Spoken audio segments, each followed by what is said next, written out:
একটা কথা বলি, আপনারা সবাই আমাদের ভাই। জুলাইয়ের সাথে যদি গাদ্দারি করেন, আমার বাপেও আমার বাপ না, ঠিক। আমার মা আমার মা না, আমার সন্তান আমার সন্তান না, ঠিক। আমরা শহীদ পরিবারের সাথে ওয়াদা করেছি, কমপক্ষে 20 জন মা আমাদের মাথায় হাত রেখেছে। শহীদ আবু সাঈদের মা রেখেছে, শহীদ আব্দুল্লাহ বিন জাহিদের মা আমাদের মাথায় হাত রেখেছে। ফামিনের মা পরশু এসে বলেছে, বাবা যতদিন আন্দোলন করবা, 2টা ছেলে আল্লাহ দিছে, একটা শহীদ হইছে, আর একটা তোমাদের হাতে দিয়ে দিলাম, ও সকল প্রোগ্রামে আসবে, আমিও আসবো।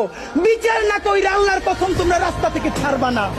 আমরা ওয়াদা করেছি, আমরা এই বিচার না দেখা হয়তো আমাদের লাশ যাবে আমাদের বাবা মায়ের কাছে, অথবা বাংলাদেশে গণহত্যার বিচার হবে, এর আগে আমরা ছাড়বো না। আমাদের এনসিপির ভাইদেরকে জিজ্ঞেস করি, জুলাই জনতাকে নিয়ে তোমরা একটা দল করতে পারো নাই কেন? জবাব দাও।